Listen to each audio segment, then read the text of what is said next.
Yeah. You know what I saw today? Bob Dylan sold his entire catalog to Universal Publishing Group today. How much? Get your bag. How much? It was like 100 mil. 300 million. Yeah. Which is kind of crazy. Joe Rogan got 100 million.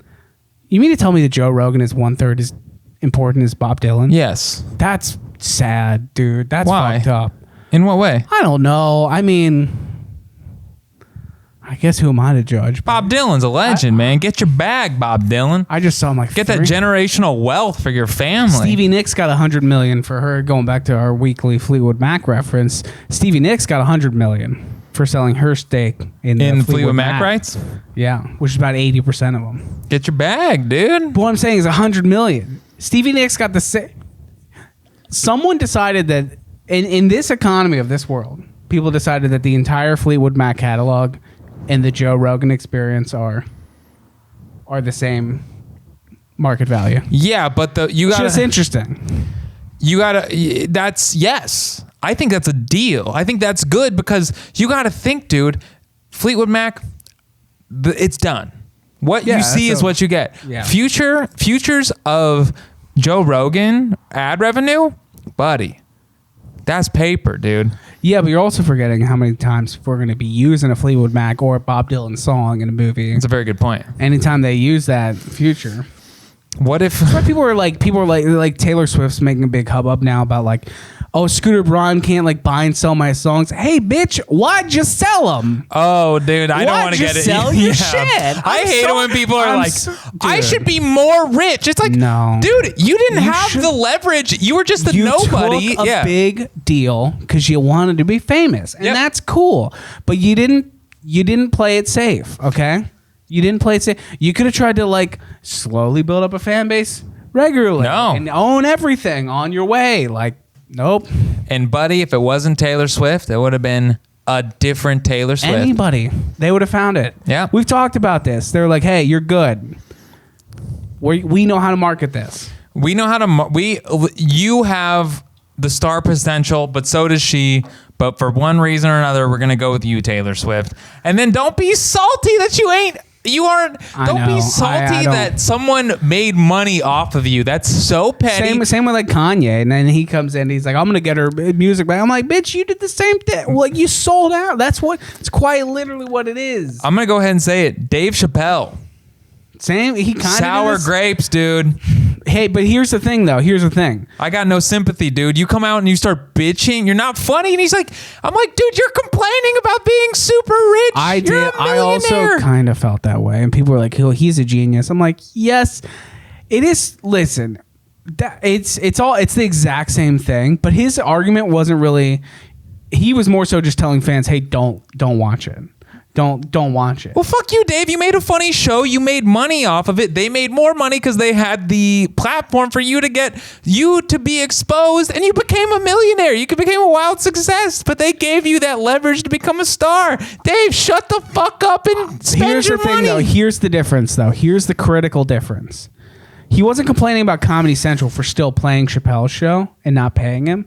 He was complaining that they sold the rights to the show to Netflix to stream, and he didn't get any pay from it.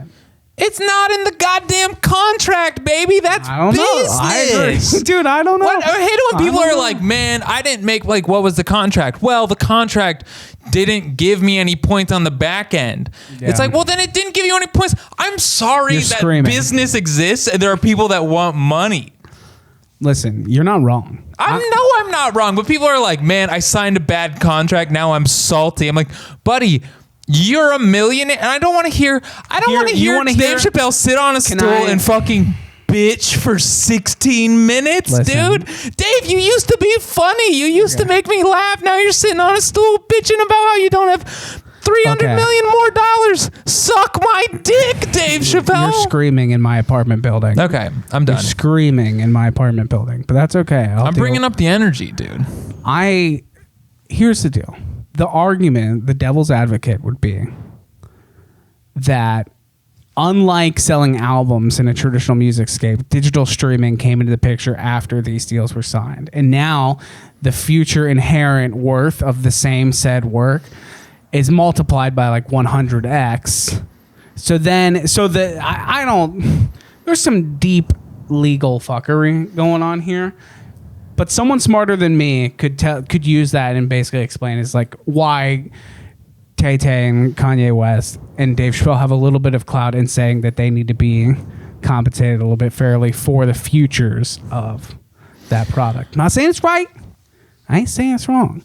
I'm not saying that. I'm just saying hearing millionaires complain is kind of not a millionaire complain, have a show. Yeah. And dude, there was like no jokes in that thing, and he's just like there's no jokes, and it's like 16 minutes. I'm like, Dave, you're funny. You could have made this.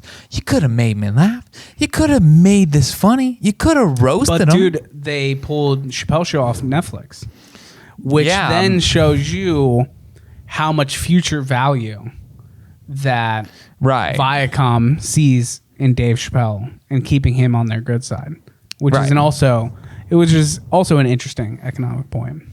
Yeah, but his whole thing was like, he's like, yeah, because Netflix likes me. I'm like, nah, dude, they just want to make more money off of you in the future and waiting for a time where you like to do something that you will consider them fucking you over in 15 years. Chappelle Show going on Netflix so many people would have streamed that. It would have blown up. I did. It's a funny show. Now I can't watch it. Great. Yeah. Cool. Thanks, Dave.